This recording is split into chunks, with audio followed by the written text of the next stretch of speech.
All right, so let's talk about a couple of quick things before we open it up to how good or how bad you may have done on your practice test this week. I see some smiles. I recognize those looks. Hopefully it wasn't as bad as it could have been, but was it bad? The FCC stuff got me. The first couple ones I did, I was like, what the crap is this? I guess I should have remembered that a little bit more. Yeah. I had a tendency to get a lot of those. All right, so we'll dig into these. No big deal. The rules and regs, I can stand here and read them to you. You can read them. Yeah, now see, I warned you about that in like week 2. Yeah, there are a couple of cheats for that. We'll talk about those in a few minutes. Hey, Ken. All right, so kind of finishing up from last week when we had the roofless power disconnect. One of the things that we really need to stress is safety. Okay, we'll kick the door closed and get into this. All right, so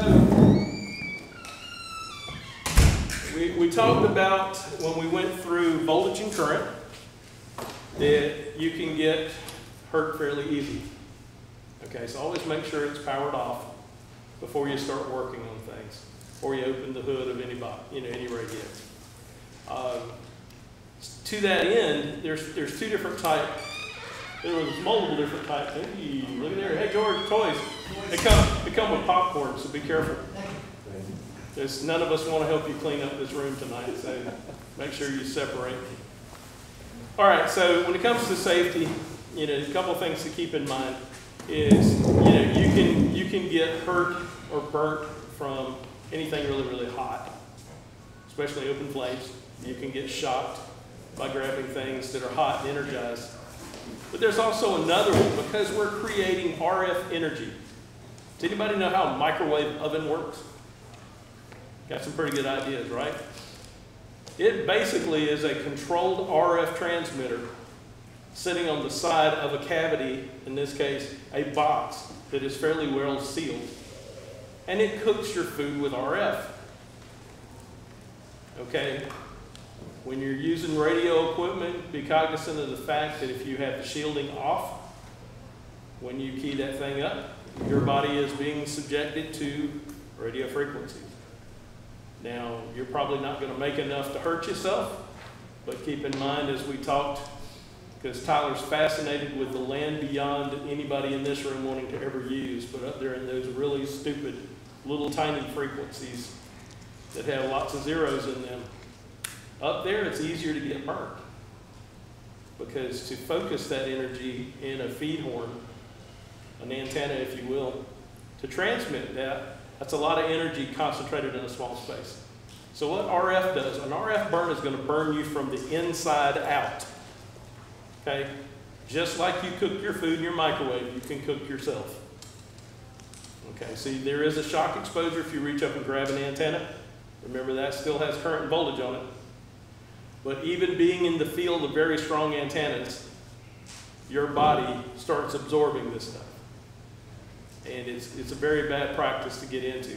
In the commercial world where we work on broadcast transmitters, we're required to wear a little personal monitor that tells us how much radiation exposure we're getting. Okay?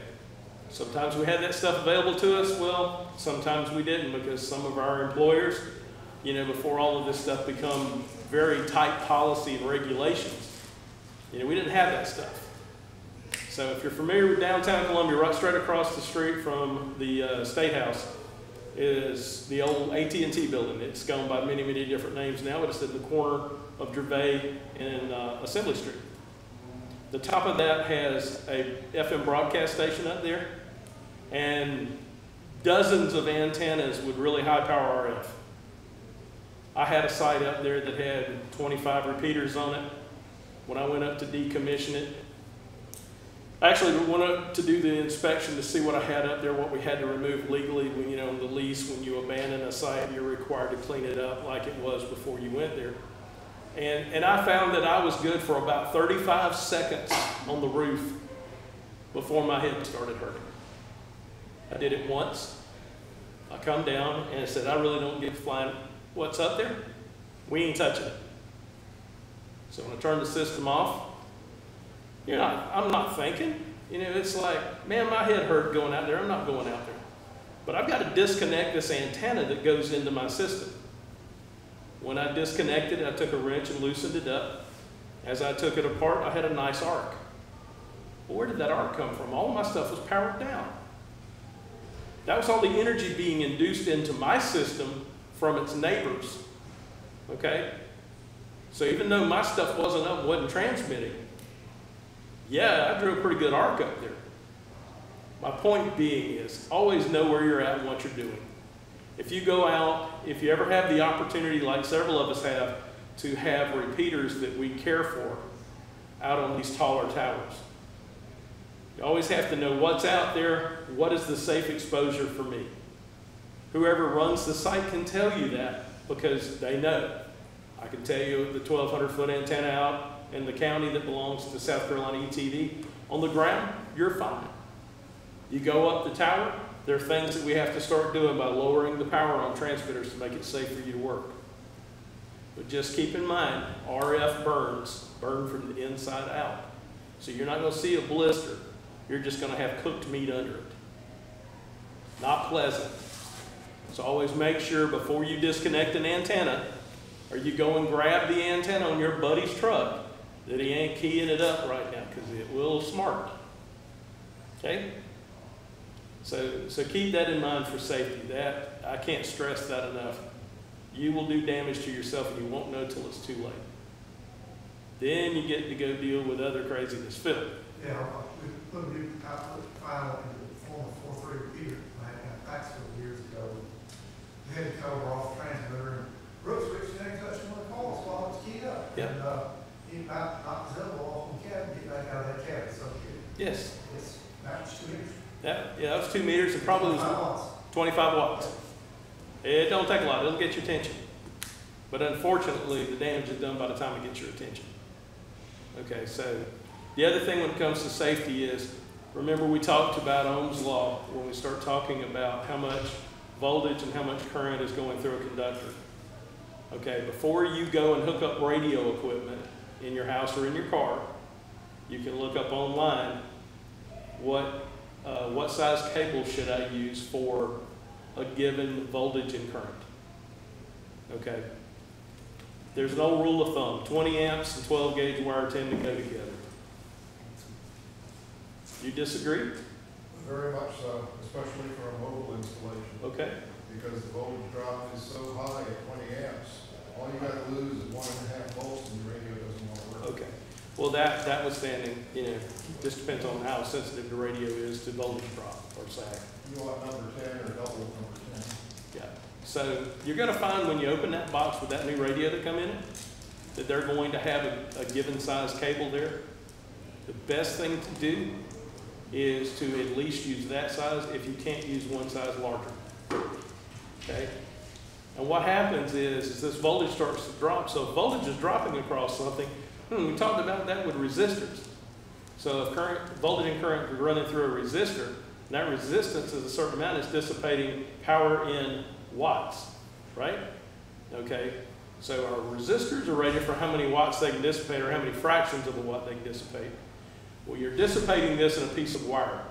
So it has to go somewhere. It goes to heat. Heat starts to melt insulation. Insulation, if it's underneath the carpet in your car, guess what it's going to do? It's going to start smoking. Now, if you're like me and you're doing the old 260 air conditioner, 2 windows down, 60 miles an hour, you're not going to smell smoke. You'll notice when the carpet catches on fire, and it's not real pleasant then, because that's usually a mess. Also, one other little tidbit for cars, if you're hooking stuff up, be real careful because we have a lot of electronics in our cars now. And if you've got a new fancy car and it's got a lot of computers in it, or if you're scared to death you're going to make a mistake, sometimes it may be worth that little 30-minute conversation with your mechanic at the dealership that sells that brand of cars. That a good enough plug, Phil?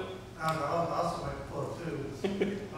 Phil's my source because I drive Fords and he used to do One of Fords. my pet peeves is you want battery voltage, you want to push and get battery voltage with your radio, but don't take your leads off your radio and hook them directly to the positive and negative battery cables. on the battery. You end up corrosion the best you can. Usually follow the positive battery cable off. There'll be a major junction box there. There'll probably be a piece of number 8 or number 6 of paper wire going over to the stud there somewhere. You can get a hold of that. Also somewhere the negative cable battery will be grounded to the body or the engine of the car somewhere. There's where you need to get your ground and power. Don't get on the battery, like battery acid corrosion and all that problem. Give you more problems later on. And don't forget to use fuse. Fuses, yeah, fuse as close as you possibly can. Yes. To the feed point. Yeah, so whether you come off of that tap for the power or to grab your battery voltage, that's where your fuse needs to sit out there, not inside the car. If you drill a hole through the firewall, put a grommet in it. Yes, put a grommet in it. Do something. No, run it through there, close your door open. That's another thing I can see a lot of. Yep. So the moral of that story, it's all part of safety. Okay, so we don't want to damage us, we don't want to damage our cars. Antenna, when we're talking about cars and just mounting stuff on cars, there are lots of good antenna mounts out there on the market that don't mess up the finish on your car and you don't have to drill a hole through it. Although some of us old guys really like the idea of sacrificing brand new automobiles to hole saws. Unibits are fun too. That's a step good. You're supposed to stop by the Motorola shop on your way home from the dealer. Well, I don't know, man. I know those guys. I know some of those guys. I'll cut my own, thank you. All right, so I saw a couple of interesting looks when we started talking about wire sizes. One of the things we didn't cover in here is how wire works. The higher the number, the smaller the wire. Okay? So when we're talking about wire gauges, sometimes expressed as GA, you may see 22 gauge, and then that may run all the way down to, usually where you see it stop for most people is about 10 gauge. Then there's 8, 6, 4, 2, and then it goes into aughts. There's a 1. Always go from that to 1 aught. I guess I'm just a crazy man, but anyway. So Jim says there's 1, and I'm sure there is, and then they start going to, and then a bunch of zeros out there, so many aughts, and then we get into MCMs, which you'll never play with. All right, so this is tiny, tiny wire. This is getting serious with wire. Okay? That's what I run for my 50 amp power supply. Right. Strip on pins. Okay. 6 gauge, 50 amps. Okay, so yeah, so let's just put some of that up there because this is good practical stuff that you're going to want to know. So what do you say, 6? It's a good 50. Good for 50 amps. Jim, you good with that? Oh, yeah. So 10, 30. 10 is 30. That's where I was going to go. So that's 40. 16 is like 15 max. All right, so 6. Yeah, but that's more AC stuff for houses. That's safe current carrying capacity, Yeah. but that doesn't mean you're not going to drop the whole in half. Yeah. Okay. It depends on the length of it. Yeah. It's just like when we're talking about coax. Remember when I said with coax, there's always a loss in it per 100 feet. Same thing applies to just straight sections of wire. So but it's measured in how many volts will drop over that in a given current. Big thing to know is ask a lot of questions. You know, by far, once we finish tonight, your learning in ham radio is not done. Every day you're going to learn stuff. I learn stuff all the time. Now, the stuff I'm learning now is pretty esoteric, and most people go, why would you ever need that? I don't know, it's just giggles. But if in doubt, ask a ham. Hopefully at the end of next week, after all the tests are compiled and we know how many got and who got what, after that, probably the next morning or by midday on Friday, you should be able to download your ham license. And at that point, you're legal to get on the radio. Just try to remember some of the etiquette stuff we were talking about last week. Make sure it's clear before you start talking. Make sure your volume's up. And get on and have fun. You'll learn a lot from the hams around you. You'll learn some people to listen to, some not to listen to. I promise you, if you're on one of our repeaters, then one of us that have been in the class, here's a conversation. You may get, hey man, can you call me at this number? And just give us a call and we're going to say, yeah, forget what you were told on the radio. That ain't how it works. There are a lot of people that like to make you think that they're smarter than they actually are. We try to make sure that that gets corrected pretty quick. Then again, y'all know how to contact me. I made a good friend when I first got my license and I first came to Sumter. I was a real And that changed? That changed? Well, some. No. But a good friend of mine, who is not a good friend of mine, he's in this room, called me on the phone and we had a conversation. And he told me what I was doing wrong and I corrected it. And we've been friends ever since. Hey, Phil, did you do that, Phil? What? We was talking about you, not to you. I was getting ready to say, because I didn't remember doing you that way. It was Phil. Oh, yeah. Phil and I have had many little off the beaten path conversations about stuff that's went on. Just told Phil, the phone call you made me about the brand new man, we had a conversation. Hopefully had good results. It did. Okay, all right. And there's some people out there on this planet that are hams, that are a wealth of knowledge. I severely implore you to find those people and ask them questions. So let's talk about grounding. So remember when we were talking schematic symbols, we had a chassis ground, we had an earth ground. We really didn't get into how to ground our station at the house, right? If you're going to put something up at your house, how do I ground it? What is this all ground business about? Well, we go out here and we put us a little tower in the backyard. Trust me, there's some interesting little towers out here. I'm going to draw something pretty pathetic here. You both sit. Yeah, that was kind of wanked up, but anyway, pipe coming out the top. Got me a couple of little beans up there, a couple of little yaggies, a little rotor up there.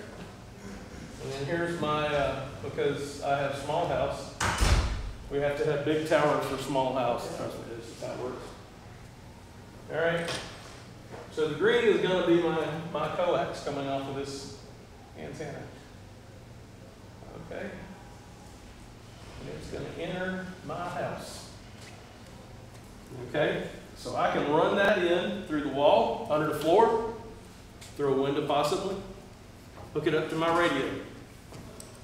So how many of you are always home every time a lightning strike happens anywhere near your house? You're there every minute of every day, and you're conscious. Oh, that would be none of us. So if I've got this metal object up in the air, and it connected to a piece of electronics in my house that's plugged into the outlet in my house, there's a very good opportunity for us to take lightning damage. Okay? So you may or may not know this, but on the side of your house, we have AC coming in from the street, and it's going to go out to our telephone poles, on down the street to the other poles. Has anybody ever noticed that on the side of your house where your power comes in, you're going to see a little wire coming down out of your meter base, and it's going to go to a ground rod driven in the ground. If you haven't noticed that where you live, go forth and look for it. Because that is where the power company requires that you have a ground rod at your service entrance before they will bring you power from the street. Okay? That little ground rod may only be this tall, maybe 8 foot. Sometimes I wondered if there was much in the ground past, a good average nail. Because some of them are pretty small when I first moved. Exactly, a foot long. Yeah, I've seen that too, Jim. All right, so what happens is, so when we take lightning out here, we get some lightning strikes out there, little zigzags. What happens on this is it rides in on our power. And if it doesn't go to ground, where does it go? It goes through everything we have in our house, our stove, our refrigerator, our microwave oven. Anybody ever lost anything in a good lightning strike? We all have. If you haven't, you've been blessed. Or you did a lot of stuff when you moved into that house. Go ahead and nod, Jim. I know you probably did. I did a lot to my house, but I've still taken a hit. So what we want that to do is be dissipated to ground. Okay? Now there's some fancy little meters out here that I can clip on this and put other ground radials, little probes out in the yard, and actually measure that and find out how many ohms my ground system is. Now you'd think, man, that's got to be pretty low. It's ground, it's stuck right in the ground. But in fact, it's not. The power company, when they put something in, require the ground resistance to be 10 ohms or less.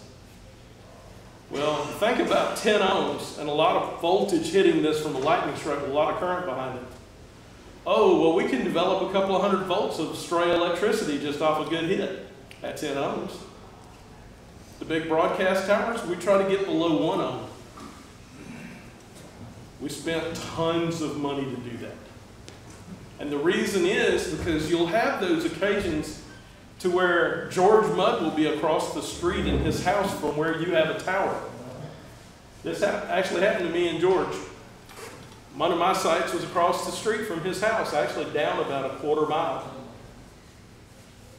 We took a direct hit. My ground system out there was about 0.6 of an ohm when I measured it the first time when we put it together. I felt pretty good about it because it's high water table. Well, we took a direct hit from a serious lightning bolt that had a lot of current potential behind it. And what happened is that whole neighborhood, the ground went up a couple of 100 volts and back down. We bled it all to ground. Problem is everybody's ground potential on their houses went way high for a brief second. George lost electronics in his house. He lost computers in his wife's car. The car didn't run, they had to tow it. Did you end up with that box? I might have. Maybe. I had other stories where dog went out in a tree, chain under the car, struck tree, chain, dog, car, everything did. Everything did. That was Tree car, induced current. Yeah, induced current. Induced from the strike. Right, Had but very little to do with ground. it took all of my ground drops in the building, and I had 1 aught and 2 aught ground drops, 10 copper, a gorgeous looking wire. That the next morning they were all purple and blue. Okay, this was big. Phone company was behind me because Farmers Telephone has their office out there for that in Sumter. They took major damage. Now we spent thousands, if not between me and Farmers, we may have had a couple of $100,000 worth of damage out there in a microsecond or less. In a millionth of a second, it's all over. So we don't want this to happen in your house. So there's a couple of things that we do. We want our radio ground. So if I have my rig sitting on my desk here, the ground that comes out of there, I'm going to want to have that tied back to there. The other thing I'm going to want to do is before I go in my house, I want a lightning arrestor on that. Polyphaser makes some really good ones. They're about $60, $75 a piece, depending on the model. And it's well worth the investment because I don't know anybody that's lost any radio equipment in their house having a polyphaser in front of it properly grounded. And I say properly grounded. We could talk for 2 days on grounding. We're not. Okay?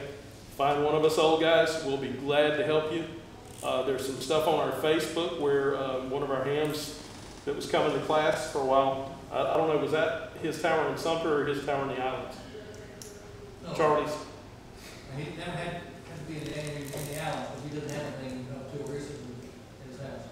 Okay, maybe in the islands. Anyway, there's some pictures on there and some good conversations about ground. Well, no, that, last week was done in his house. Okay, that's here in Sumter.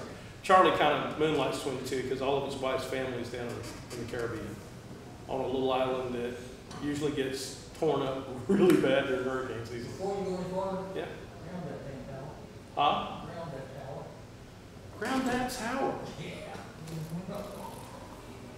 Hadn't got there, George, but you're welcome. Thank you. Okay. So, yeah. So grounds, little thing on grounds. What we want grounds to do when we come off a tower is we want it to come down to a ground rod really quick. No 90-degree bends. Okay, because when you take a wire and you bend a hard right-hand turn in it, lightning will go, screw that, I'm going straight. So you wasted your money. Nice little sloper over there, usually take care of the problem. But what we definitely want is we want our ham shack, the ground that connects to our radios, that chassis ground that's supposed to go out for RF and for DC ground. We want that out there with our coax ground off of our polyphaser or our lightning arrestor. We want our tower all grounded at the same point. If you ground them at different points, the ground resistance between point A and B may be enough to where you actually hurt yourself more by causing a voltage to be induced across the path. Single point ground, great way to go. Now, when he says single point ground, that doesn't mean you cannot add ground rods. Right. There's a ground rod in my house, service group, and I've had 5 more ground rods. Yep. In my house. Yeah. So what I've done across, what I've done across my place is, because I have lots of rocks and I have trouble with that, is I continually add and spread out my ground field. Sorry. The thing is that all your ground, that doesn't mean every rod now, but if you've got 6 rods around your tower, 1 wire is enough. All of them have to be connected to your service ground for national. Right. Per code. If your house burns down and your insurance company finds out, you have them all connected to that thing, Yeah. you may not be sure. Right. So it's all about survivability. Mine's connected. My tower and my power ground are not in the same general vicinity. So what I have done is started now and connect the 2 dots and drop ground rods between them. Because I can go about 5 feet over in my yard and drive a ground rod, move over 2 inches and hit a rock and can't go anywhere. So it's a painful process. And tie those ground wires with as heavy a wire as you can. Yes, the heaviest stuff you can afford because you want to dissipate as much of it as you can. All right, so let me do a quick lookie over here. I think we covered the highlights on that. If any of you are interested, I have the be-all, end-all of grounding manuals. I had the Motorola R56 at the house. I found it the other day. My notebook from when I was in class in 96, 95, something like that. It is the, and you can download it online. It's Motorola R56 grounding manual. It's a really good read. It will, for everybody but Jim, who's giggling like a schoolgirl on the side of the class here, it will put you to sleep. I'm being facetious, man. Come on. I don't know if I'd bother because it's way too complicated. Well, if you're so inclined, it's a really good piece of read. If nothing else, the illustrations in it, the pictures that they show, are probably better than the text that's beside them, because it just shows you, a proper way to do this. Like I said, you guys know how to find me. You got my email address. If you have questions, send me a question. I'll answer it. Hey, RL makes a good ground book too, then. Yeah, I don't sell their books, but they're there. ARRL does have a lot of good publications. I've got their antenna handbook. It actually has some really good stuff in it. But you're gonna spend 40 to 50 bucks. But the like you said, the Motorola manual is actually free online for a download. But the picture's worth 1,000 words. Jim is right. It is a pretty boring read. We just mentioned ARRL. I'd recommend that everybody join for a couple of reasons. One is you get magazine, and that's interesting. The other is you have access to all the archives going back to 1914 or something. And all you got to type in the search field is grounding. You'll find any number of excellent articles. And you don't have to spend $40. One of the that's true. One of the big things that the ARRL does for us is they're our advocate to both Washington and the international community to help protect our frequencies. I'm not a member. I have never been a member because for me, a lot of everything I've done in radio, shy of teaching these classes, has always seemed to have a commercial counterpart to it. So I'm involved in other various organizations that do this on the commercial and professional level. So, but they are a good organization. There's lots of resources that they can make available for you. I'm just cheap, and I'd rather put my money where my kids are. So anyway, enough about me. All right, so that's pretty much that. So the big thing. The Anybody take some practice tests in the last week? Okay. I think we ought to go around the room one by one. Oh, well, we got to miss my daughter because I think she decided to skip work. Go to work? Okay. All right. How about you guys over here? Y'all take it? You didn't take it? Okay. Just be honest with me. If you didn't take it, I would strongly encourage you to do that between now and next week. So what do you find that's a gaping hole? Anybody want to throw one out? Go for it. Rules and regulations. I've heard that one already once tonight. Trent, what do you think, man? It's Trenton, right? Oh, yeah. Same thing? I did take a test. I happened to take one that was expired. It's okay. Yeah, you just don't get the references back. Okay.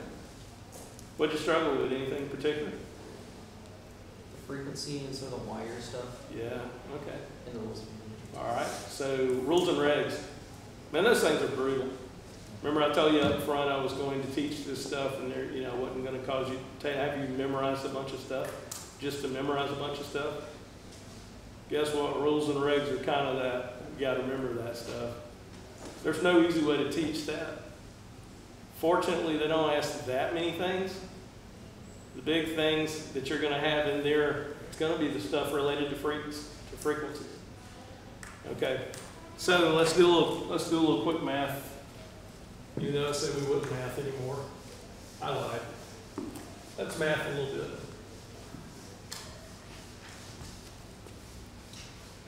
So, I don't have the numbers out in front of me, but I'm going to make some educated guesses. Hey, if one of our hams would be so kind to correct me if I make a mistake on number. So 80 meters. Okay, that's roughly, right? Okay. So when we go to 40,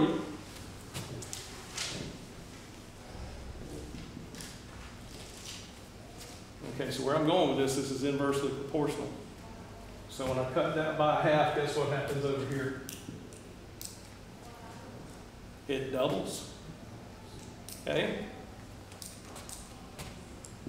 Point 2, I was going to say 2, but I was kind of hedging on 1.25 for some reason.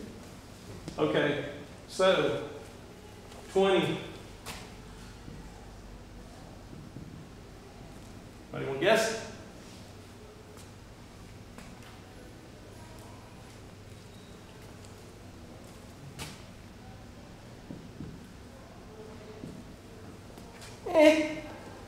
I didn't say it was going to stay in the bands. Where is it really at? Close enough. It's 14. You start at 3.5, make it 14. That's a lot better since 3.5.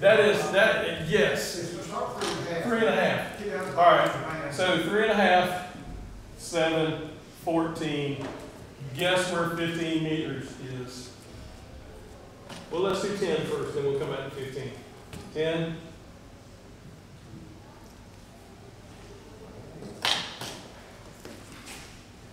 $28, right? Okay. So 15 is going to be where? Anybody want to guess? Just look at the math. 21, right? Okay. So what I propose to you, you can carry scratch paper into this event. Okay? Remember, if you had to remember one, remember 80 meters. Okay? Because with 80, I can just write 80, 40, 20, 15, 10. Do the same little math exercise up there. If I'm cutting in half, I'm doubling over here because it's inversely proportional. Okay? That is a quick and dirty way to remember that. Because I'll be honest with you, the way I learned it was a little different because when I learned it, I was working in AM broadcasting. So I did this.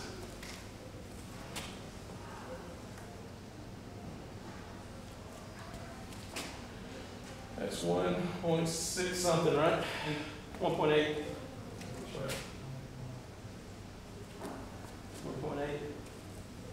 Because I knew the AM broadcast band went to 1610. So it's just a little past that. Okay? That's just one of those little cheating things that we use some days. Now, they're not going to ask you, is 15 meters 21 point versus 21 point They're not going to ask you that.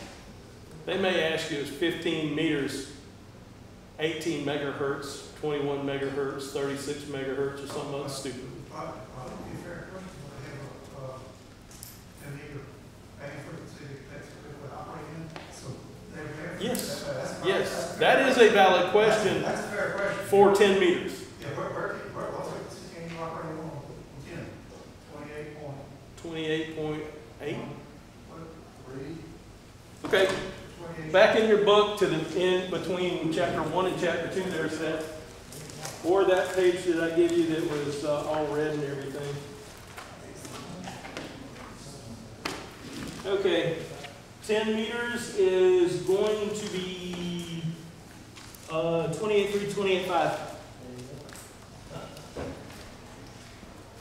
And that's the FM part that technicians are allowed to use. That is a legitimate and fair question. Huh? Sideband. Sideband, because FM is, That's got the way out there. that, and that's outside the tech range, isn't it? Yes. My condolences. That's not a band I have never, ever talked about. Follow your book here. It's single sideband, according to the people that do this all the time. That's y'all. Say it again. I said that's the way it is according to the people that do that all the time, not me. And this is what. We were talking about single sideband, not FM. FM is up higher. That's right. That's 29 something. I forget whether it's by regulation or by federal agreement. Yeah, Now the technician it's is- it's out there. Yeah, it's out there toward the end of the band here. What, 29.5, 29.7, something like that for FM stuff. You can see that in the repeater directory, which will tell you all about that usually. Okay, so freaks were messing people up. What else is messing people up? What about ID? Okay, so what are the rules about IDing? Anybody know the rule on IDing? When you have to identify yourself?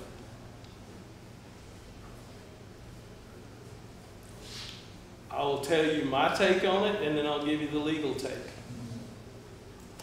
I believe you should always identify yourself when you make your first transmission and every 15 minutes thereafter. If you want to parse the rules to its infinite last decimal point, the rules state every 15 minutes. 10. It's 10? Every 10 minutes. God, the commercial and was at the 15. end. And at the end. No requirement to identify at the beginning, but it's very good practice. It's very good practice. I always do that, and if I can't remember how long I've been talking, I just do it again anyway. Because people are wondering who's talking. Okay? So I always give my call if and usually you'll hear me when I get in the car, crank it up, and start backing out the driveway. KB4CIH mobile. In other words, I'm in the car, I'm on the radio. If you're bored, I'm bored. If you're busy, I'm still bored. And I will be bored till I get to the office. Now the repeaters will come up and identify themselves with Morse code ID. That's usually a good sense or good timing. If you heard that, it's time to do your own, hey, this is me. Whoever you're talking with is going to do their call. And I always, when I'm done with a conversation, if I'm talking to George, and George says, all right, I'm going in the house, and he signs. In other words, he gives his call and says bye, basically. I'm always, all right, George, have a good evening. Either I'll sign with my call, KB4CIH, or I'll do the, KK4F, KB4CIH, and enjoy it, bye. And go. Remember, if you just need to remember legal, identify every 10 minutes and at the end. Yep. Always do it at the end because you're signifying you are clear. Although if you don't identify at the beginning, if you wait 10 minutes, there's somebody going to say something, probably. No, it'll be me and Mike Dunlap going at one another in the car in the morning. Because every time, I'll throw out my call, and he'll invariably come back, well, hey, old man. You know, and I've gotten in the habit now because I know that he will not identify himself. You got to recognize his voice because that's his little game. Then usually I will actually say his call and give my call again in my second transmission. Now, dang it, if you're not going to do it, I'm going to do it for you just to tick you off. But you'll learn listening. When you get your first radio and you turn it on, Tyler's probably listened to a lot of this craziness because he went out and bought a radio early knowing that he's going to come up with a license. And boy, are you going to get heckled if you don't. Okay? I used a term just a second ago, but it's a very well used term. He said, Mike said to him, he said, hey, old man. Old man. Old man in ham radio is a compliment. It is. Somebody calls you an old man in ham radio, they say you know what you're doing, you do a good job. It come from the CW days when they're sitting there running code, because OM is short for old man. That means you've been around, don't you? I know, and we try to be a little more politically correct and be gender specific at times. You know, we try. We're a bunch of old guys having fun. We just don't call Merrill, for those of you who know Merrill, we don't call Merrill an old man. No, that's It's- why I go. Ex-wife. No, ex-wife. That's what she's somebody's wife. Yeah, but she has a call, so she has a call sign, Yeah, she did. so she's not an ex. She's the one. Okay, YL, wife in the old days, because it was a guy's game. You know, there were plenty of ladies on back in the old days. And then XYL is a wife non-ham. Can I point out my thing? Sure. Does everybody know what 7-3 means? No, because we didn't talk about that. Okay, well, Tommy will tell you what it is, but it's 7-3. It's not 73, it's not 73s, it's 7-3. Yeah, then again, you know, there's no English majors hiding in ham radio. 73 basically is, and there again, it's a holdover from the CW days. 73 is mean buy good wishes, basically. Enjoyed it. You'll understand it. The more you get on, the more you listen to people, and I strongly would encourage you to do what I was told to do as a new ham. Listen a lot, talk when you're comfortable. That may not be today, it may be now. You may be one of those that's just listening long enough, you know how this stuff works. We're a real forgiving lot. You know, no profanity, don't try to sell anything, and just, you know, use the frequencies because it's there for you to use, and try to preserve it for the next person. So, first of all, we do no harm. We're like doctors, although they don't listen very well. Do no harm. Okay? Pretty simple. Okay, so we talked about a lot of this stuff, but the frequencies, find something that's easy for you to memorize. And just know that with a little math, you can go either way. Because usually it's generalities, except things that are specific to you. Know where the 2 meter band is. Everybody know where 2 meters is? What are the band edges for 2 meters? Because that's probably the place you're going to hang out the most with a technician license. Who can tell me what the edges of 2 meters frequencies are? Now you go into your cheat sheet. Now you're going to have to know this one because I know it's going to pop up on about every test. Anybody want to guess? Huh? I got it wrong earlier. It's okay. What do you think it is now? Is it 49? Is it? I forget which one. 144 to 148. And so you were up in the 40s, you just needed to have a 1 in front of it.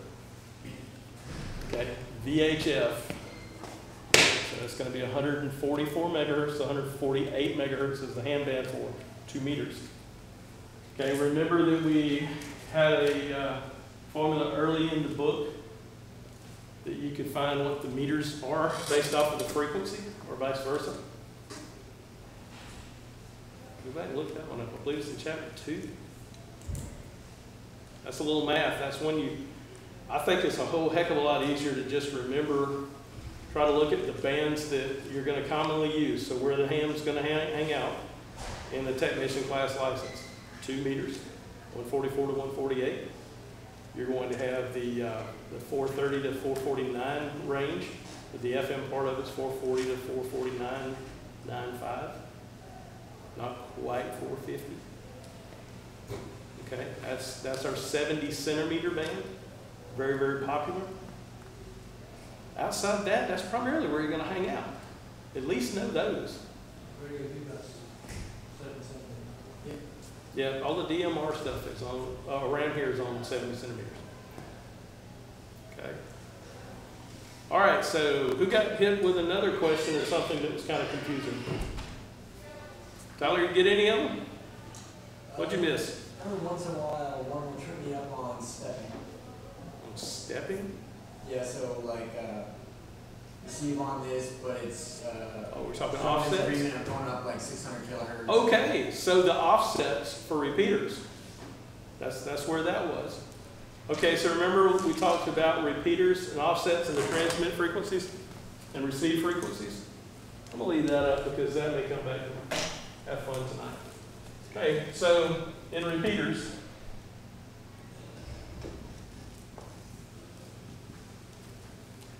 or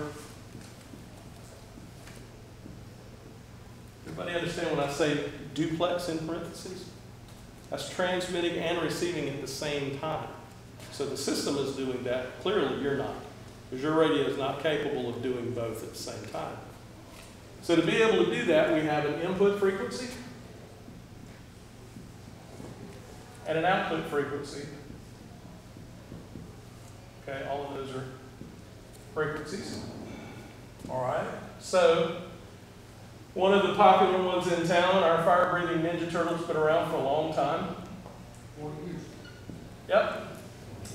It's output frequency, so if you're listening to it on a scanner on your radio and receive, you're going to hear it at 147.015 megahertz. Okay? The input to the repeater is at 147.615. Okay?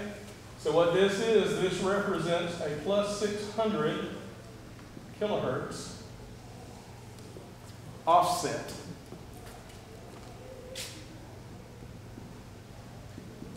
Okay? The reason that we do that is that repeater has to listen and transmit at the same time. So if I'm on the exact same frequency, I can't do that because my transmitter would desensitize my receiver and it would be deaf as a brick. But if I slide those frequencies apart, and the standard on VHF for 2 meters is 600 kilohertz. You need to be a plus or a minus, depending on where it is in the band. So the trick for that, and this is all stuff that you'll need to know that for the test, but sometimes they're plus, sometimes they're minus, and the break point is plus occurs on 147 and up. Unless you was crazy, keep up in Rock Hill.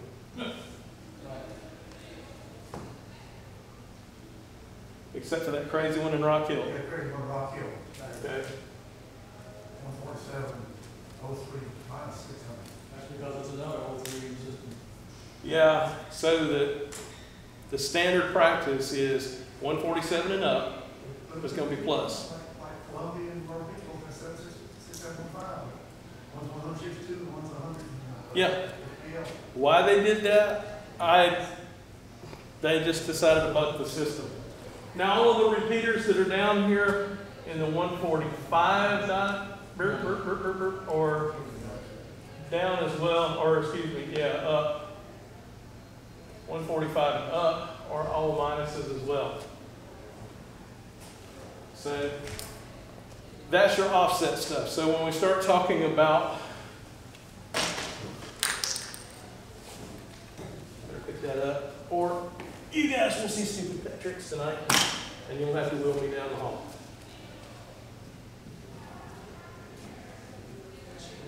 What is it, George? 444. The repeater 4.1.15 was the plug out here.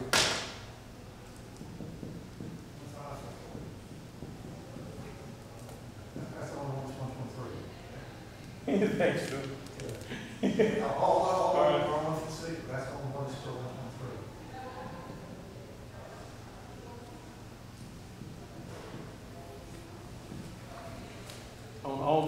all UHF 70 centimeter repeaters for voice. It's going to be a 5 megahertz split. So if you go in on, if you're listening to 444.15, when you go to transmit, it's going to come up 449.15 and you're displaying the radio. There again, same reason. We separate them in frequency to be able to run the transmitter and receiver as part of this repeater system at the same time. Because the greater that frequency, the more separation we get, the better performance specs we can get out of our radios, our transmit and receive at the site. Yeah, so at the end, you're still going to end up with a group of tuning devices. They're cavities, and that's kind of a crazy thing, but basically what they do is create a big notch. So might as well illustrate it. So on this, I'm going to run the opposite of what I had up there because I'm looking at spectrum. Okay. So my receive side, I'll do that in red. So my receive side, and if you're sitting here and you're looking, I'm going to have a pattern that kind of looks like that. So on the receive side, it's going to allow signals close to that frequency through to the receiver. On the transmitter side, it's going to look like this. Okay? For the other pass band.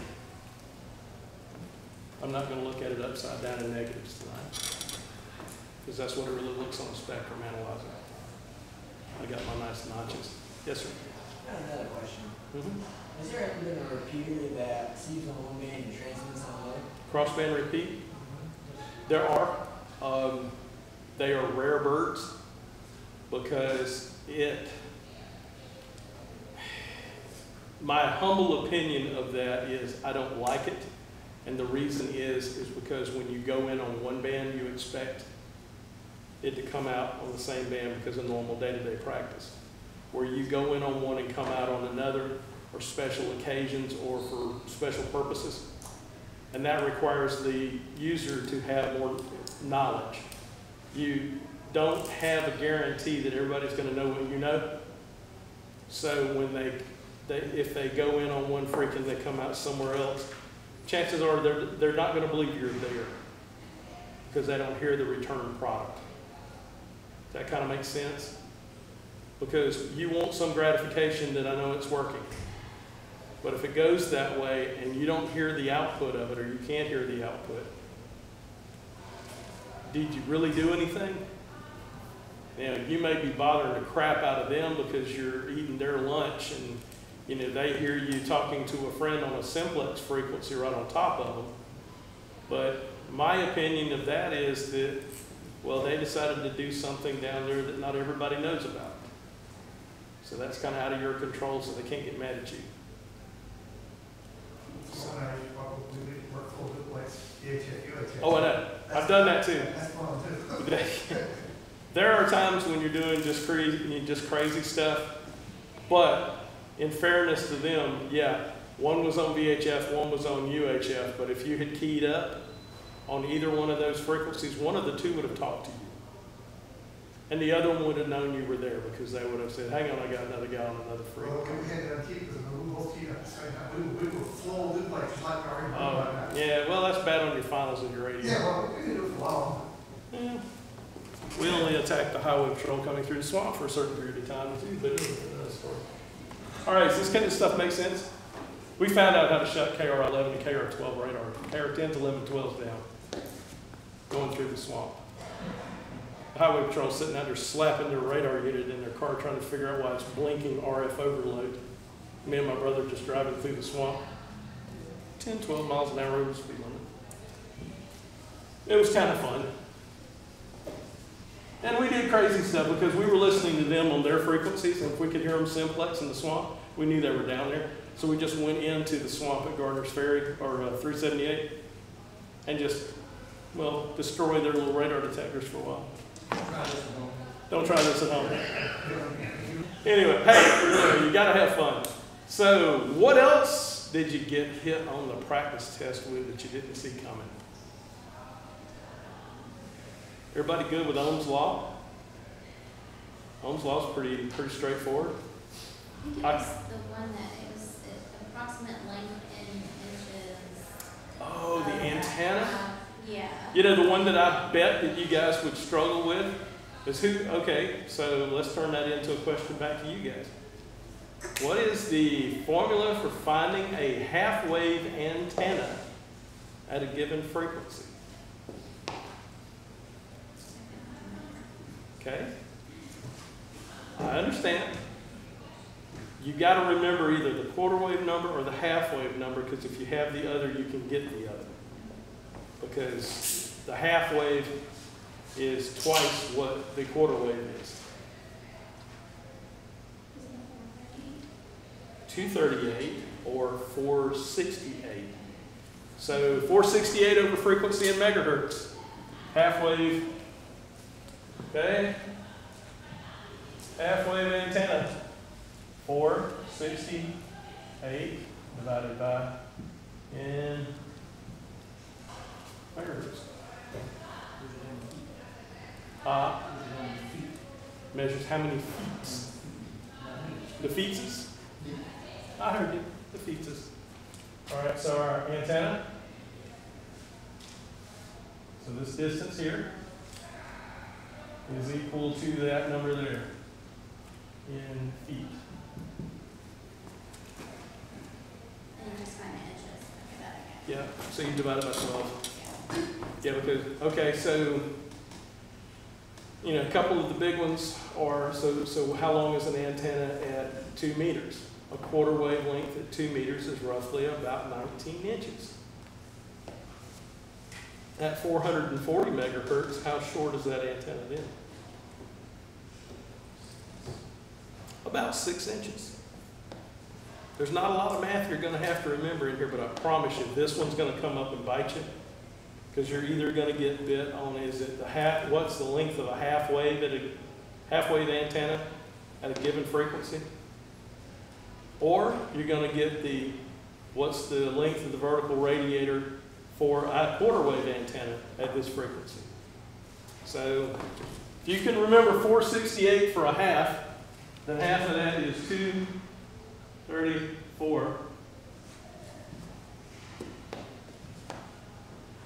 Okay, for a quarter.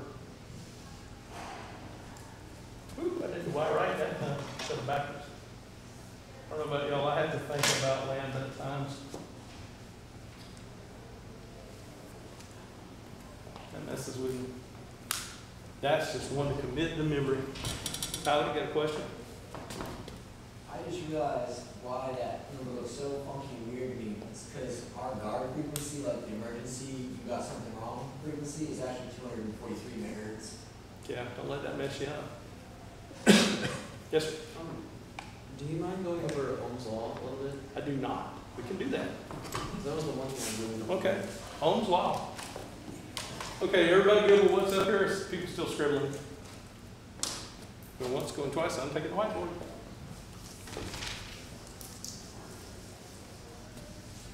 Ohm's law.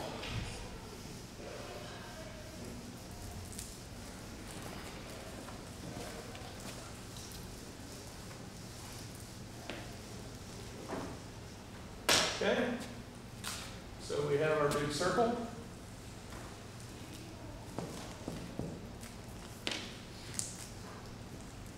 Finish my pie over here. Pie. Remember that one? Okay. So E is in volts.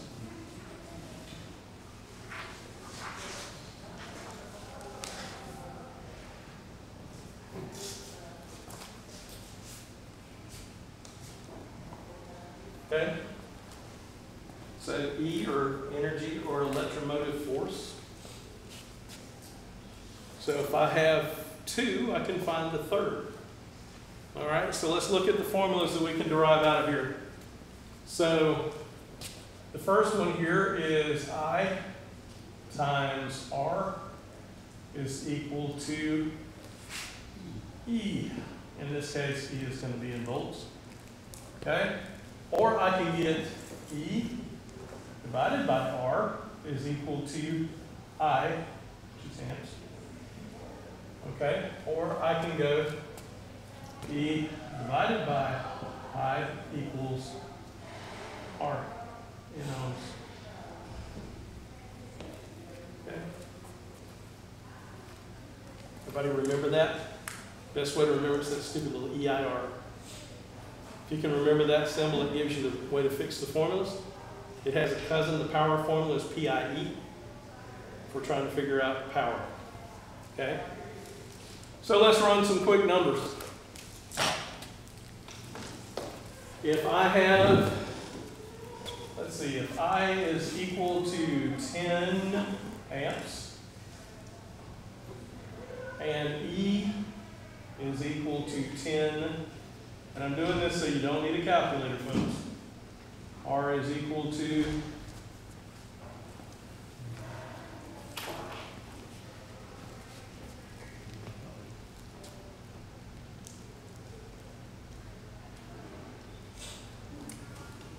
so this one down here, 10 divided by 10 equals 1. Okay? Your test is not going, you're not going to need a calculator for the test. The object of the game is, do you know how to apply a formula? So you're not going to get stupid numbers that can go out 6 decimal places. We could do that, but that's not the intent. The intent is, did you actually learn the formula and how to apply it? All right, so let's do this a different way. So R is equal to 1.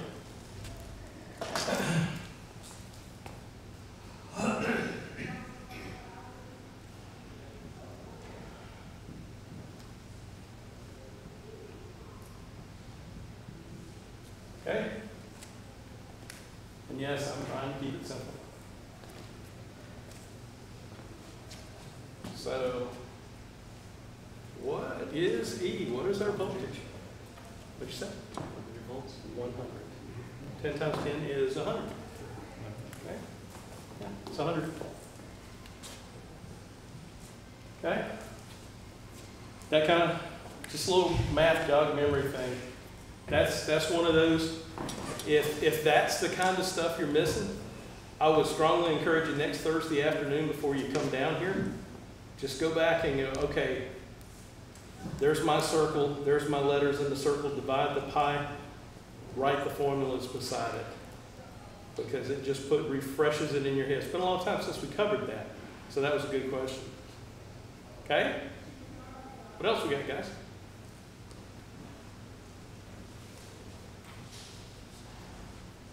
By the way, the antenna number, the equation for finding antenna length was one that I placed a bet on the second week of class that we would talk about tonight. Because that's one I had to review before I went in to take my test. I forgot that. I did it. Yep. Came out like 3 times. I was like, Yep. "Crap, what is this?" And it was the wording it keeps looking. The good thing about this book, and there are not that many great things about this book, but the great thing about this book is when you run into that, go back and find it in the chapter, because the exact wording of the test question is what's printed in bold in your book. That is one of the very good things about this book is, yes, it covered it, but it actually spelled it out in the syntax that they're going to use as a test question. Yes, sir? So you said you made a bet, so who lost how much? Nobody would bet against me because all of us have been through that same thing. I mean, even the mighty Jim Higgins over here had to remember that stupid formula before he took his first test. Because it was only a novice test. I mean, this has been around a long time. Yeah, And what I had to go back and review was like the connectors, like what connector was used for what. I don't Okay. remember what the questions were, but- so the questions in the chapter are pretty thin related to that. I give you a lot more information than you needed. And the reason that I did that specifically is there have been a lot of new hams over the last 10, 15 years that have really not grasped that concept. You know, it's all about, it's got to be a 50 ohm connector because remember we're dealing with 50 ohm coax. I'd have to go back and look, you know, what the question was asking you. It had to do with like PL259. Right. And I was like, what? Like I'm supposed to, I just guessed and Okay. got it right. But I did write it down because it was Right, so the PL259 is a very common connector, used on most every rig built this side of World War II. It's not a great connector when you get high up in frequency, but it's used on almost every rig. Was that a mobile rig that you had earlier, George? Is that a mobile rig that, yeah, pull it out. We got show and tell. You don't mind us showing off your stuff, do you? Yeah, this is the mating connector for us, well, you may need some help with that. Oh, it's in the box once you get it out. Yeah, no, I just want to see the top one roll over the floor. This is a new radio stored in the hospital. Yeah, so part of our deal is that, you know, the hands assist with the communications for emergency sake. So you'll get ready to do the birthing of an icon radio. TV accessories. We talked about wire gauge over there. Okay. Okay, so we will pass this around. We just ask that you not drop it real hard. Oh, don't drop it at all. That is the matching part of it. So the other's going to have a center post that's going to go in, and then a shield or a shell that's going to screw down on it. Yeah, that's cool. So it's going to come with a wiring harness. I'll get back up in the front. So the wiring harness that comes with this radio is fairly heavy stuff. We'll pass it around, and you'll notice it has fuses in line. But per Phil's recommendation, that's a very good recommendation, that if you have to extend this, put a second set of fuses out where you grab that power. Okay, on the back of the radio, so we were talking about PL259s. The infamous, and this is going to be one of the few that's going to be like this. This is the male. And the female is an SO39. Okay. That's the only connector you're going to have that's going to be numbered. The beauty of this is the others will be lettered, and they make a lot more sense. So, Furman, that's the female. You've probably seen that connector on CDs and everything else in the past. That connector's been around since the dawn of time. So that's the female. That's an SO239. We're going to have our connector that mates with it. It's going to have a center post and then a screw-on collar that goes on. You guys don't have those in the Air Force. No, they won't let you use those. For good reason. They do not work real well above 400 megahertz, 300 megahertz. So like I said, center pin, you notice it's got little teeth around it. That's to bite the outer shell. So that you can turn the collar and lock it down tight. Please do not use pliers to tighten antenna connectors. There is a reason for doing that, and it's not going to be in your house or in your car. And I think the question was, what was it supposed to be used with when it was high frequency? Was that like- It's actually not, that's Small enough.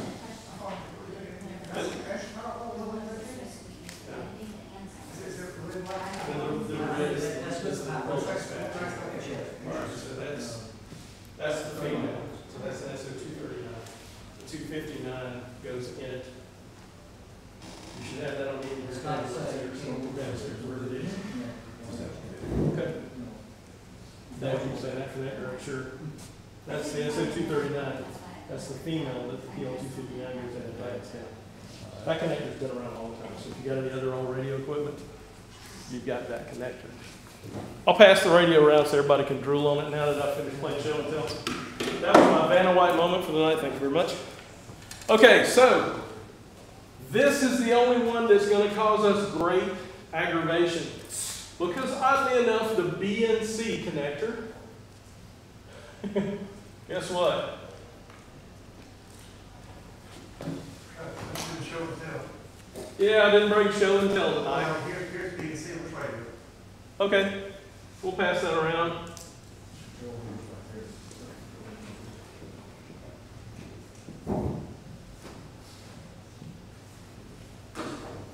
That's literally it, folks. Hang on, I'll bring this one around. Yeah. So the BNC is a bayonet Navy connector. The N connector is a Navy connector. And you'll see a lot of these. So that's the male and female iteration of that. female, male. Quarter twist. Okay? So the beauty of this is, you get that? So they just make. You guys have BNCs all day long, you don't know what those are. Probably can solder them up. Male versus female. Male versus female. So you've seen a few of those around the house. You probably kicked a few of those in the middle of the night. I'll hand that to Jonathan. There you go. Okay, so this is a BNC on a lot of the portables. All right, David, that's a BNC, the old British Navy connector, bayonet Navy connector. So it's a quarter twist once it goes on. Thanks, Phil. I like playing show and tell. Okay, so with those, the only ones you're going to have numbers and anything that's going to be different is the PL, because those are from about the turn of the century. Okay. What else we got? Jeremy and I are very possessive about his radio. Oh, okay, here, I'll take it back down. Hey, what is all of this, man? It's missing like the whole front half of it. Because it doesn't have control here. Oh, that's sad, man. I'm showing them a radio, they got the dang radio on it. All right, fine, here. That's the exactly way that I'm doing my kit built. Yeah. The radio can't tell us. Okay. So we'll pass the fancy faceplate around. Like I said, try not to drop it because they get really antsy about that stuff. Now, a lot of the radios come. It is an expensive radio. Some of the radios now are offering detachable front faceplates because our cars are just so tiny and compact now they wrap around us, and there's just nowhere to put a good radio anymore. So a lot of the companies are building fancier stuff with detachable faceplates, and it comes off and the remote cable comes up to it. So if you can find enough flat spot to stick it or mount it, or even like if you have a GPS that you're riding in your car, an old radar detector, something like that, you can use all of those tools to kind of find a place to put this stuff. You'll want to have access to it. Since we were talking safety a while ago, let's go ahead and talk. Duh, I didn't think of that first. When you mount your radio low in your car and you're driving down the road changing the frequencies, how about do the rest of the world a favor? Find a place to stop, pull off, and then work on the radio. Because you'd be surprised how many times people have run me off the road because they were standing on their head trying to find something in the floor of their car. Don't take your eyes off the road at any point, especially to change frequencies. All right, that was good conversation about antenna connectors. So, yeah, the old PL259. What a connector. All right, what else we got? What's bugging the rest of the crowd? Okay, let me throw out some things then. Can anybody name for me the time where a non-ham can actually use a ham radio legally? Sir? I think it's when it's emergency, like emergencies, isn't there like another instance? Okay, well the other one comes with a condition. So Yeah, first of all, someone has to. it's life or death. The only other time that someone can use is if there is a control operator present. I just couldn't remember the name of it. Exactly. Control operator is one of those things that you just kind of need to accept. A ham shall always be in control of a ham station. Whether you're the one directly talking or somebody else, if you have the license and they don't, and they're using your equipment, that's how we get people into the hobby. We give them a little taste of it. You'll find that at field day. We use one call out there. Well, whoever the custodian is for that call, or his or her delegate, is the control operator for that station. We don't use all of our individual calls for field day because we're competing under one flag. So there's always a control operator present. And non-hams can take part in that activity because there is a control operator present that's making sure they don't go outside of their operating privileges or do anything stupid. But the biggest one on that, now I guarantee there's going to be a test question on, what's the only legitimate reason that a non-ham can get on ham radio, and it may state without a control operator present. and that is emergency, a life situation where it's life and death. All the rules go out of the windows when it comes to preserving life. Okay? Doesn't matter. My kids know, my wife knows, if we're in a bad car accident and I'm incapacitated, if that's the only thing you can get turned on, start yelling. Just remember to unkey and breathe so somebody can ask you what's going on. My wife, yeah, Julie. Exactly. Okay?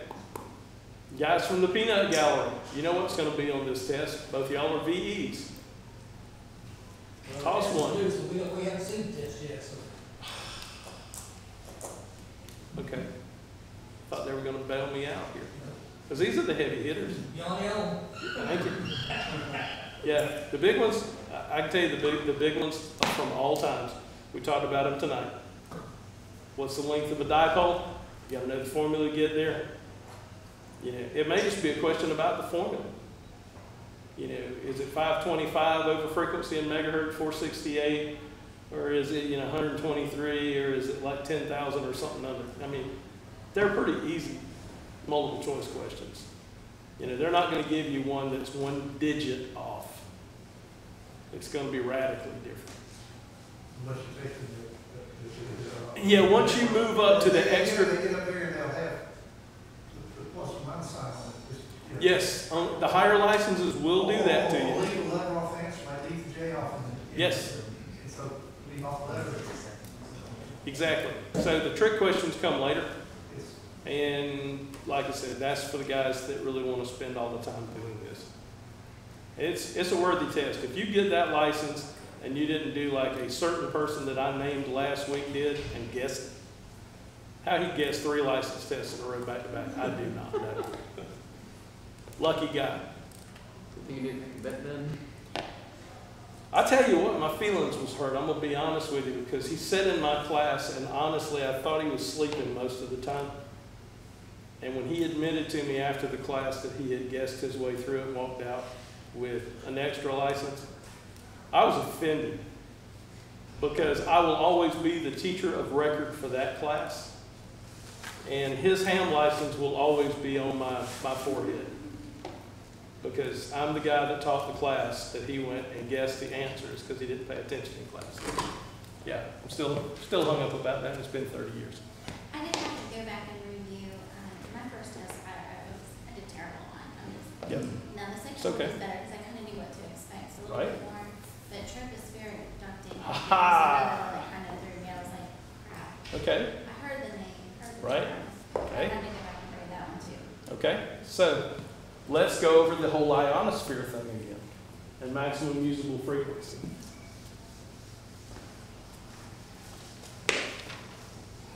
I was literally sitting there and asked my 12-year-old, what's the troposphere? I mean, I was really at that moment of, Yeah. well, crap, I should do Well, this. Yeah. That's okay. Don't beat yourself up over it, because this is stuff that will matter to you in everyday life. How? Never mind. Test questions. That's how you talk to guys right now and mold in Kansas sometimes. Exactly. That was, Okay. here down in Nunavut Beach that night, you talked to. Right. So remember we're talking about,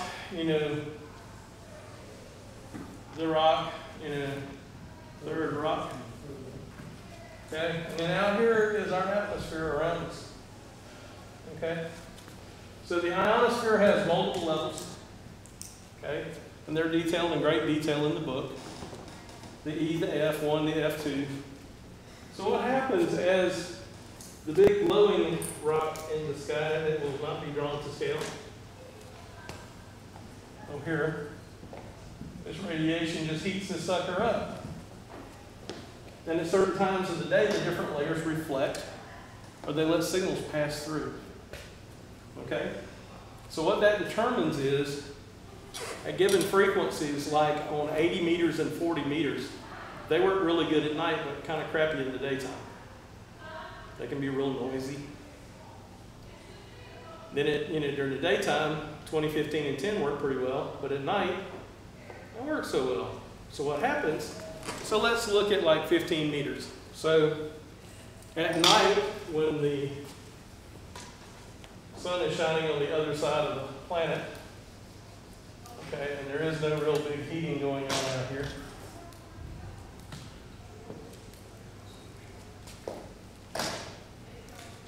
If we're sitting here, our 15-meter signal may go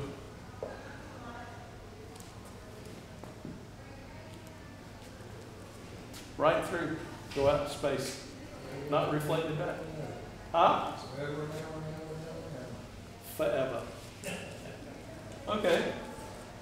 But from that same little place on the tower, in our backyard,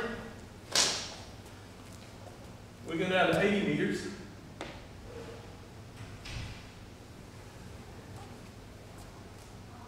And it reflects. So depending on the heating of the day, the different layers of the atmosphere either let signals pass on out into space or reflect them back to Earth. That make sense? So that's the ionosphere.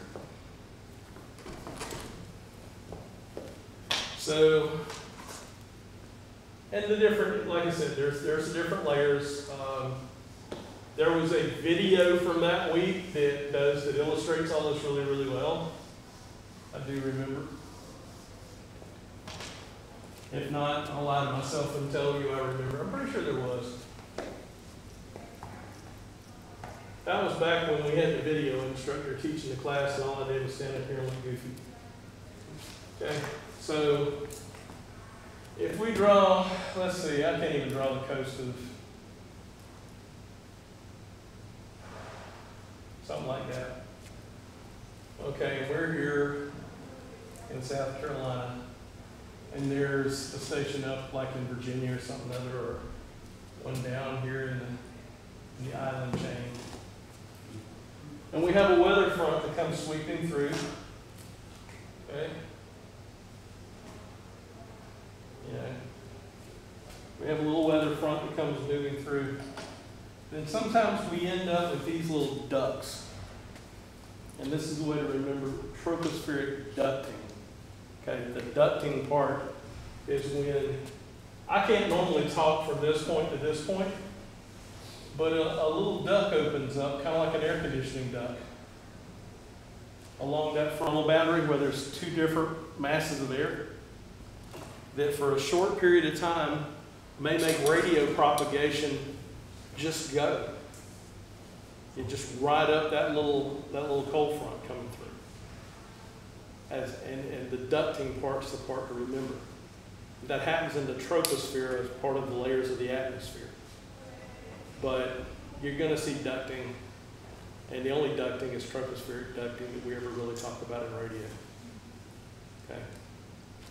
Like I told you when we went through that night, that I had this thing open up to where it ended up being one of these.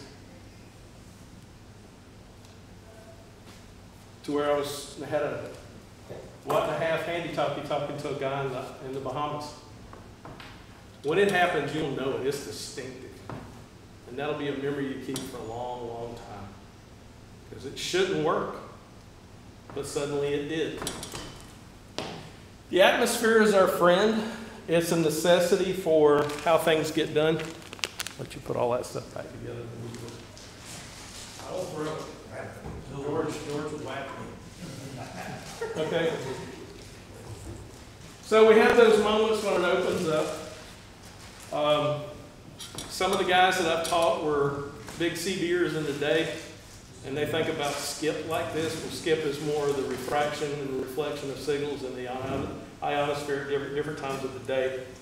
A duct usually happens in the VHF, UHF zone. It's going to be in an area you don't ever expect to be able to get that kind of range out of a radio. And it may be there for half an hour, probably not much more than an hour or hour and 30 minutes or so. And then it's gone. And then you may spend the rest of your life trying to get that to happen again for you. So enjoy it when it happens. It's rare, but it's a lot of fun. Okay, maximum usable frequency. Okay, so depending on the heating of the atmosphere during the day, there's going to be a certain place. Anything above that, it's going to go off into space. It isn't going to get reflected back down. So you may see MUF on the test. Maximum usable frequency. Okay, any other questions? Any other comments? Yep. Slight side note, so is that why most Oscars are in the VHF to HF range? Yeah, because that stuff pretty much penetrates all the time. And we can bounce that off of things. Like I said, there are many things you can do in ham radio, including ricochet things off of objects in space. And there are guys that have a lot of fun with that, and other guys like me that just stand there going, that could be a boat. You know, a lot of money to do that. A lot of fun if that's what you're into. The beauty of ham radio is it's different things to everybody individually. You know, what I find exciting, George may find scary or boring, usually scary. You know, what he finds exciting, I may find, maybe when I retire. But sometimes it takes a lot of time. All right, other questions? Modulation. Okay, so what are the different types of modulation? Right? That's all ones we covered. Yeah. And then we have the sideband, single sideband, upper sideband, lower sideband. Okay, so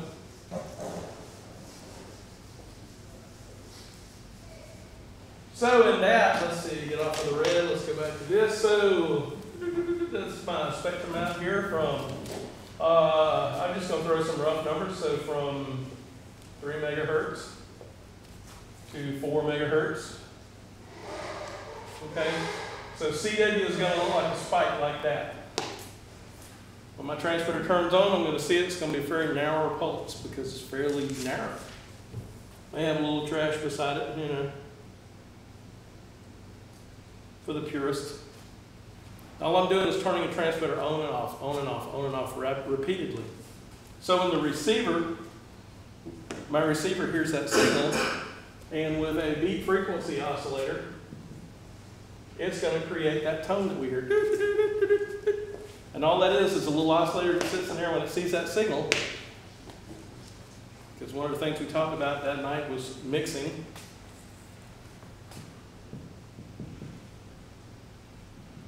And I did something like this, plus equals, and F1 minus F2 equals Y, I guess. So what happens is if I inject the frequency into my receiver, and when we hear that other carrier come up and down, the difference between the two is the audible noise that we hear. Okay, so that's kind of how we get CW out in a receiver. CW is really easy. We turn the carrier on and off. There's no information on it. It's just the carrier turning on, turning off. Doop, doop. Exactly. Okay, so this is not on the test. For those of you nerds that really want to know how does somebody get something out of just the carrier turning on and off, that's kind of how we do it. Okay, so AM modulation. We're going to have our carrier, okay, and then we're going to have, if you look at it spectrally, you're going to have the sidebands. That's where all the audio is going to be contained out in here. If you looked at on a modulation scope, you're going to have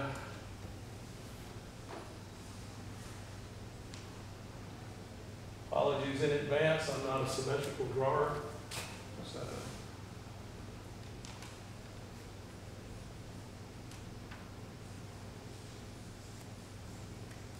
okay. So what we've done is from this point to this point here is amplitude.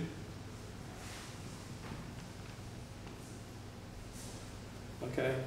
We have taken that carrier and modulated it with audio, and that's what it looks like. That's full double sideband AM, just like you're listening to the AM radio in your car. Okay. Everybody kind of see how we did that? We have a frequency, and we're modulating it with audio, so now we get the envelope of the modulation. So in modulation,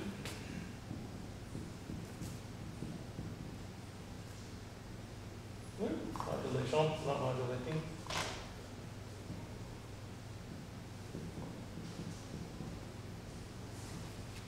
The modulation display, we would be looking like that on a scope. And this is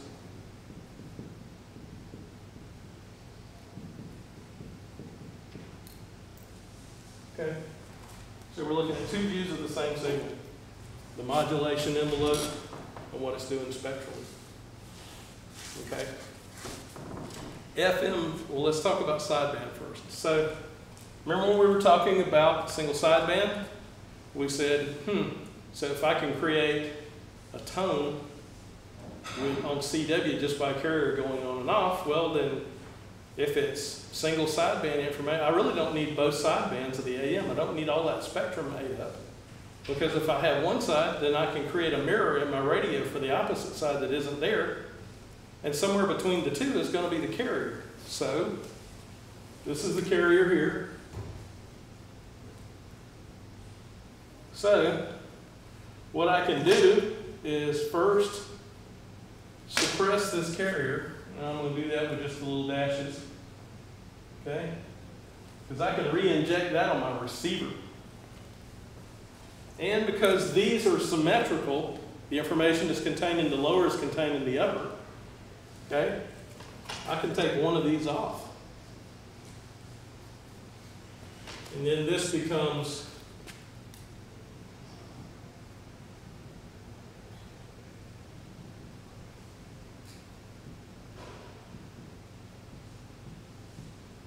okay? So now I can transmit just the upper sideband information above 10 megahertz, because above 10 megahertz is where we go to upper sideband as opposed to lower sideband. I could transmit that, my little dash line carrier, I can reinsert in my radio. So it really isn't being transmitted. So let's change the flavor of it. So now my carrier gets created by the receiver. And oddly enough, the rest of my audio information is recreated by the receiver. And now suddenly I'm listening to the conversation. Okay? It's more efficient. Yes, sir? Two questions. Sure. First, how is the carrier recreated? Okay. So I don't need to send the actual carrier, I just need to send the suppressed carrier information with the rest of the modulation envelope.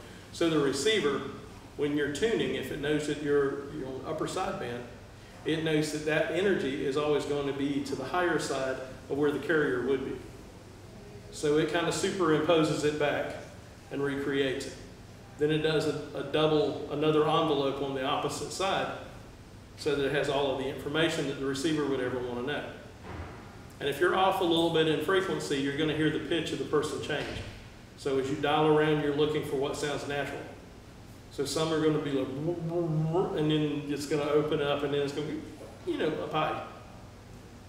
So it's just so that we're operating at maximum efficiency that we can.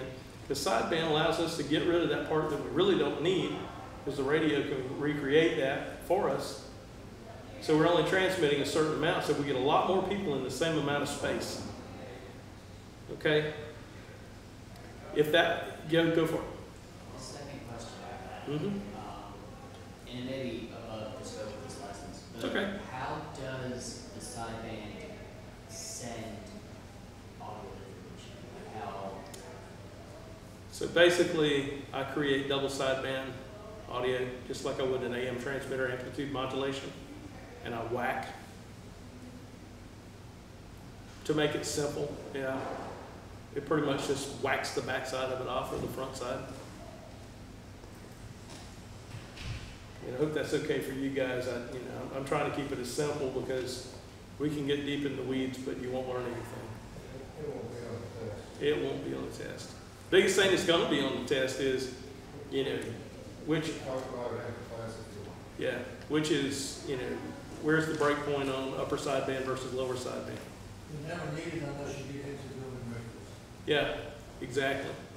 And now with software-defined radios, it's a bunch of hex strings in code. Yeah. And all the rest is irrelevant. All right. Than I ever took in college. Yes, it is. It's a lot of calculus. A lot of fun. But, you know, there are certain parts of this you just kind of have to accept because the math would take you days. Okay, so everybody good with AM? All right, so what are we doing on FM? That's amplitude modulation, AM. Okay, so let's see.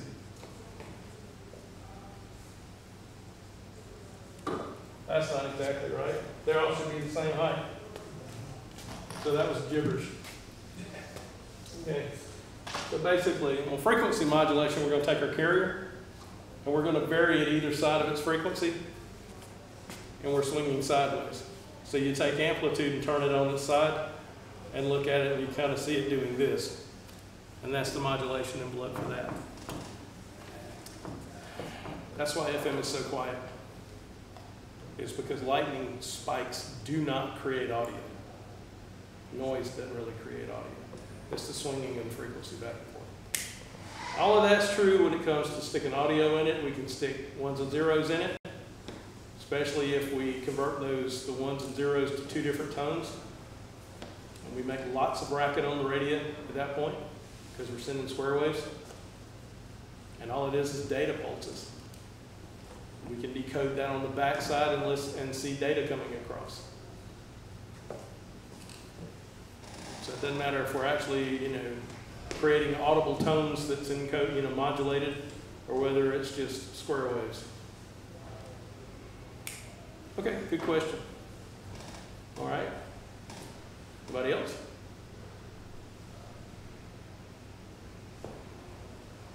Okay. All right, so let's talk a little bit about next week. Next week we have our volunteer examiners coming in at about 6 to 6:30. We probably won't be allowed in the room. We're going to let them get set up. Okay. They may change the layout of the tables to more long, straight lines. I would ask when you come in and try to spread out a little bit, you don't necessarily want to sit right up under your neighbor. You may want a little bit of space. You're probably not all going to get the exact same test. There may be 10 different tests or more different tests from the question pool. So don't ever think for a second you can look at your neighbor's piece of paper and go, the answer to number 3 is C. No. Because it's very likely that the volunteer examiners, those guys are hams with extra class licenses. The whole idea is to get you in through a class or help you study the stuff at home and get you a license. But for us to be able to do that as hams, for us to be able to give those tests, we end up with packets of tests and they don't know what it is until you give it back to them and encode it in the number at the top of the form is what key to use. Because every test doesn't have the same answer, doesn't have the same question. Okay? It's $10. You'll need to bring an ID with you. Hopefully you got a pictured ID of some sort. If not, what do we do with that, VEs? They have to have some kind of picture ID, that's all I know. Okay. Do you have a CAP ID? Yeah, Doesn't have a picture on it. School ID. No, he's homeschooled. Library ID? I like all this week, see what we can do with that. Okay, so George will find out what we can do on that. I have your email address that you signed up with. I'll send you something, or I'll find a number from George, the other George, Stanley. We'll get a hold of it.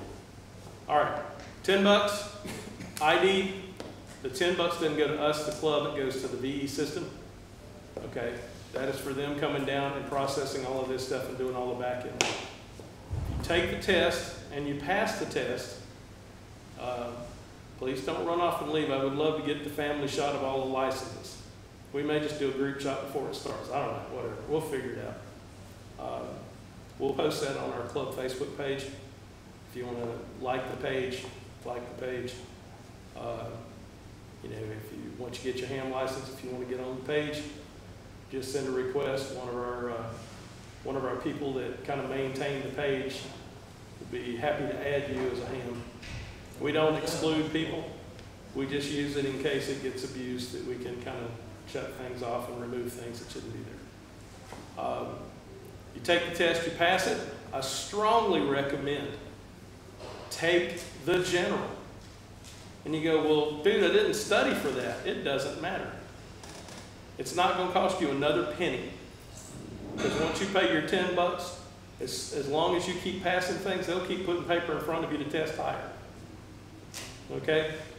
If you do fail it, there's no shame in failing. God knows we've all failed a test in our life, and if you haven't, may this be your first time to do that. Okay? It'll be offered again in Columbia or Camden, probably within 30 days of when you take this one. Okay? Same rules apply. Just go take it. Put your $10 down. But try to learn from your mistakes. What did I fail? They'll tell you what you failed. They'll tell you the questions you got wrong. You'll know where they come from. But if you go home and spend this week between now and next Thursday taking practice tests, you're going to find where you need to reread. The exact verbiage of the test questions, I know I said it earlier, the exact verbiage of that test question is in the textbook that you have. And it's going to have a reference number beside it that you will find in the body of the text. Okay? It's a real good study guide. My hope is that I've given you enough outside the lines. I've colored between the edges of the page and the centerfold of the book to give you a little bit more stuff so you're a little deeper into this than that. A lot of what got covered in this class, mysteriously enough, you may find on the general test. I'm not promising that you will or you won't. I would be real surprised that a lot of the questions on there, probably as many as half, have been covered in this class. If I told you that up front, you'd have told me, just teach me the stuff I need for the technician class. That's why I didn't tell you. Okay?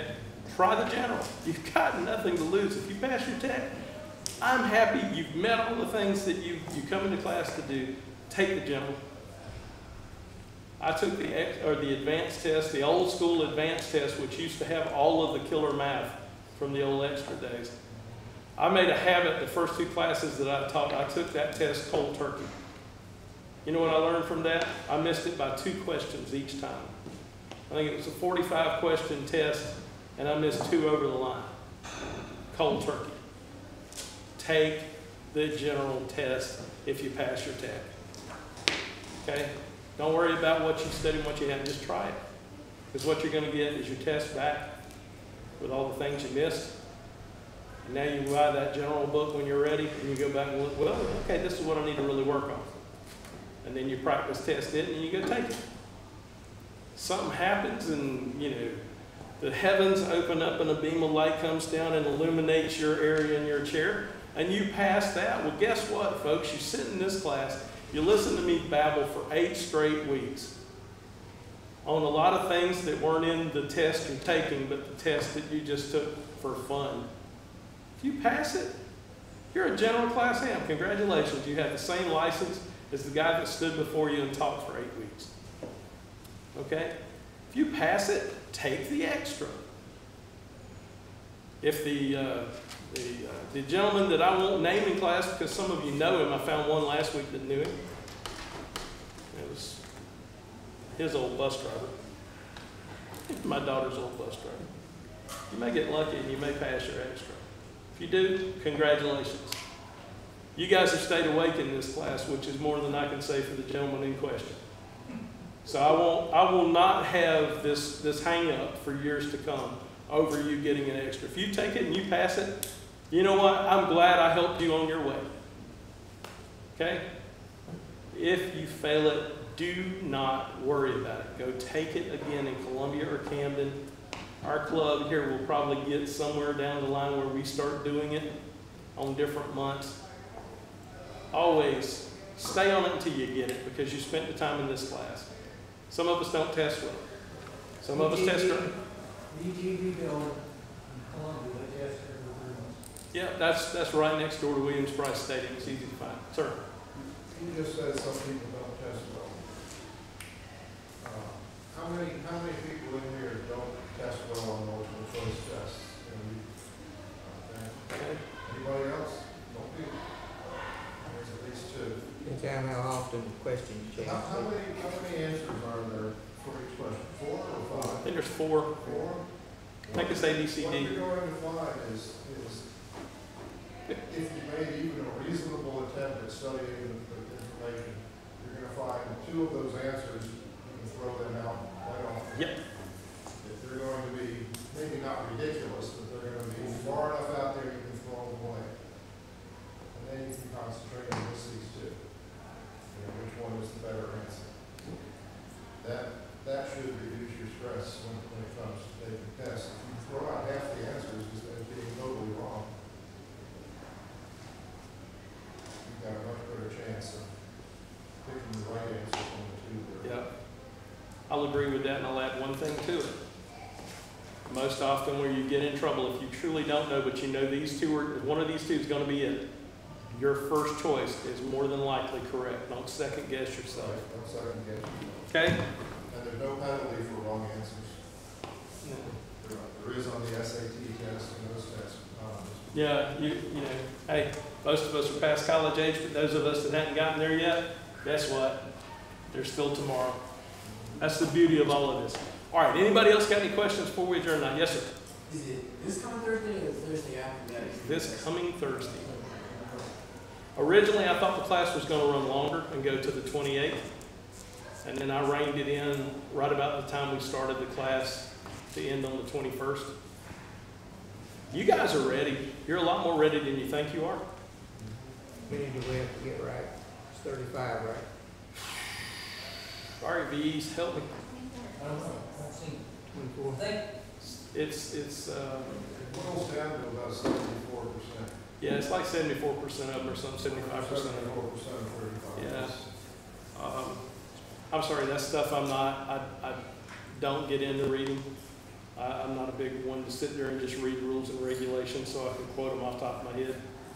I usually go to the chapter and verse of the FCC policy to find the answer for what I'm working on that day. It's in your book, the licensing section back at the end right before the glossary. It's probably going to have all of that information. So in closing tonight, when you get your license, and I'm talking in the positive here because we're going to get a bunch of licenses in this room. Hopefully everybody will get one. Your license has a call sign on it. That is your call sign until you apply and get a different call sign. Okay? You can do that. There are whole little sections of rules that you can read as long as you have a valid ham call sign. You can apply for another one. Okay, if you don't like that. Some people have gotten some really crappy ones. Some really crappy ones, when you think about it, are actually a lot of fun. Like EU. Well, that one, but anyway, the funnest one I remember was N4UYA. Yeah, okay. But my friend Andrew that got Nancy for, or November 4, Uniform Yankee Alpha. I heard that call and it's like, oh my God, that's a crappy call. I know he's going to change that. still got it. He embraced it and realized that he ended up with N4 up your antenna. And if you knew this guy, you'd laugh. Yeah. Okay, so not all calls are crappy on first bite. Some of them are. Another injection into that too. Our club call sign is W4GL after one of the founders of the club passed away some years back. He was a big DXer.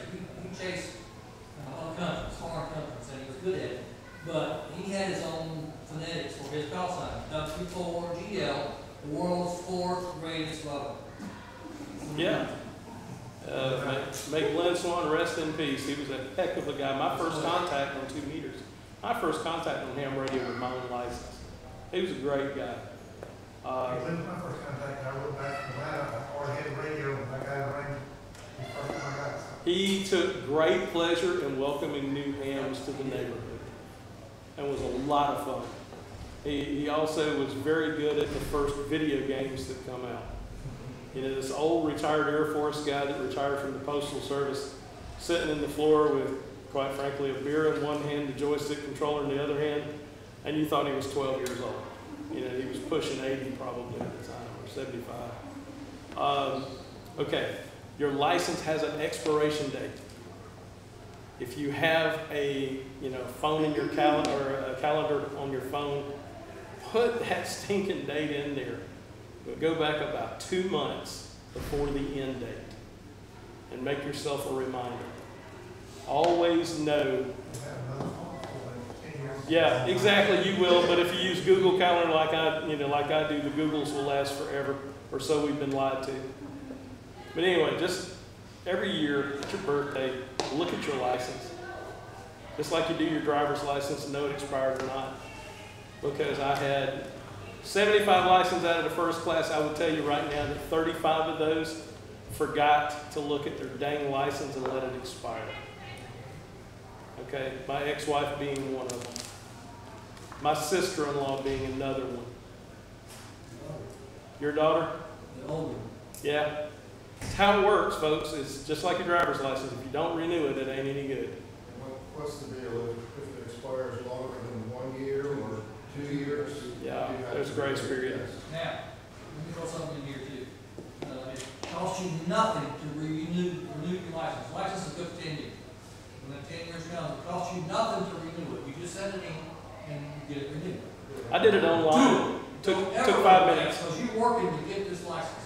If you lose the license and after 2 years grace period over, you have to do all this again, retest. Yeah. Don't let it lapse. Yep. That'll cost you a cent. Okay. So last thing before we close tonight, our Ham Club our local club is having their monthly meeting Monday night every 3 months. So March, June, September, and at Christmas. We decided to dispense with the formalities of sitting in here and just talking until we're done. We go out and eat.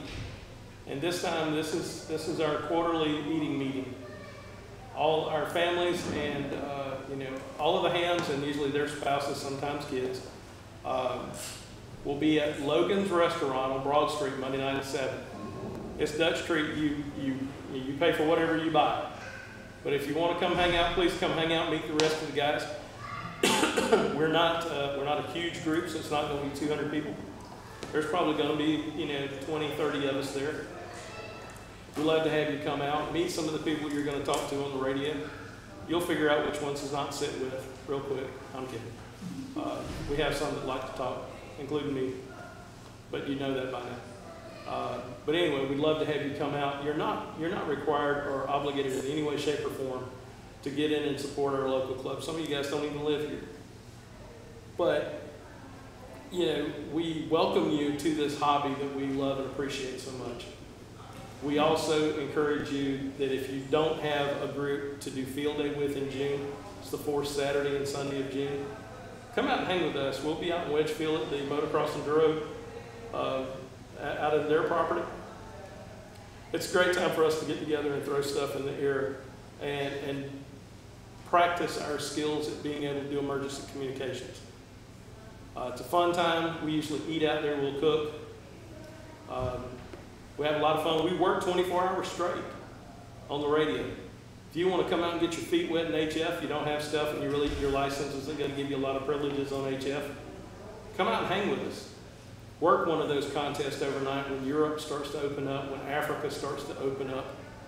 And then you start here in Australia, New Zealand, some wee hours of the morning. It's a lot of fun. Remember night one, I tell you when I was showing the video up here, King Hussein, JY1, from Jordan. I worked him in field day. I worked Barry Goldwater in field day. That's a name from the past in American politics. You work Ronnie Millsap. You might. You might work Joe Walsh in the middle of the night from the Eagles. There are lots of cool people in ham radio.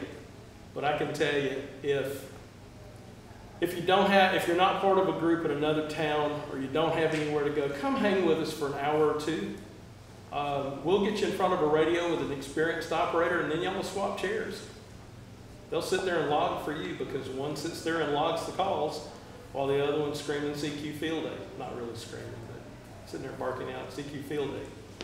A lot of fun, kind of show you just what a pileup starts to sound like when you have 18 people trying to call you at one time.